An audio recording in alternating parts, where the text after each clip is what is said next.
Happy morning, children. It's chapter 2, Plant Kingdom. Chapter 2, Plant Kingdom.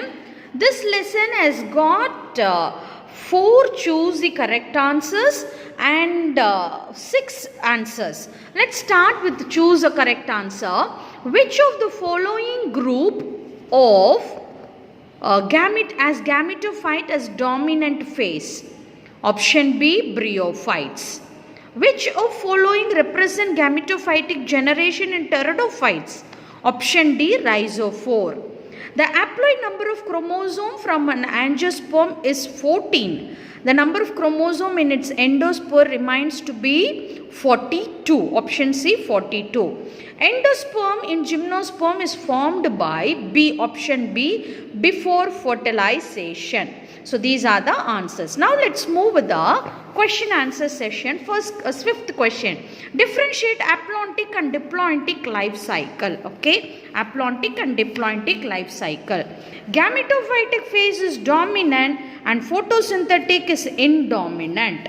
Okay. In diploitic, saprophytic phase is dominant and photosynthetic is indominant. In both the one, photosynthetic is indominant, and in aplontic, gametophytic is dominant and saprophytic is sporophytic phase is dominant here.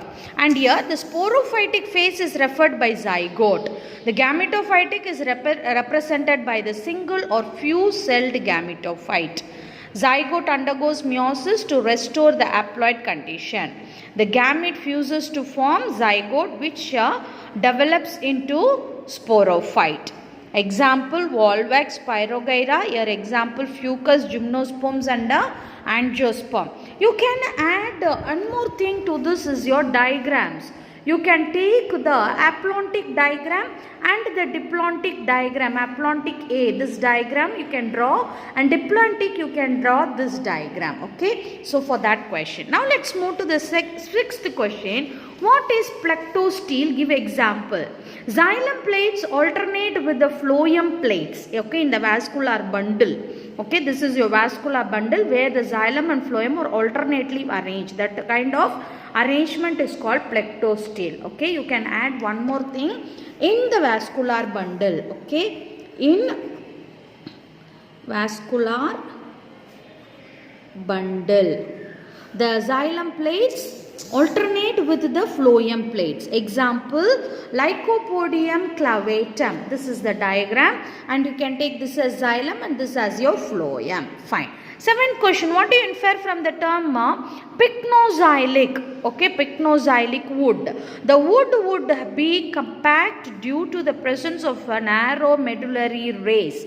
Narrow medullary ray. Such gymnospermic wood is called pycnoxylic wood. Pycnoxylic wood. Example, Pinus. Okay. Then coming to the eighth question. Mention 2 characters shared by gymnosperms and angiosperms, which you can find both of in them.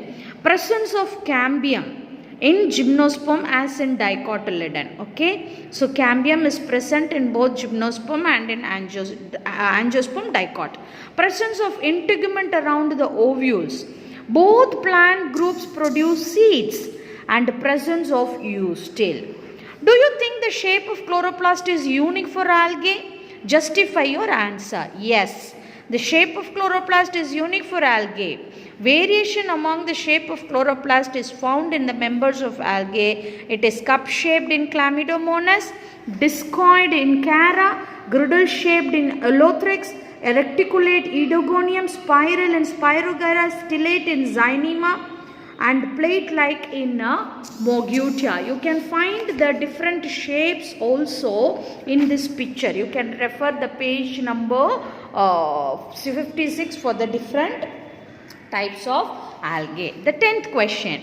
Do you agree with the statement bryophytes need water for fertilization? Yes, I agree that bryophytes need water for fertilization because sexual reproduction is oogamous, that is using Antheridia and Orchigonia are produced in the protective covering and a multicellular. The Antheridia produce biflagellate, the male organ produce biflagellate and throws voids. It produces biflagellate and throws voids.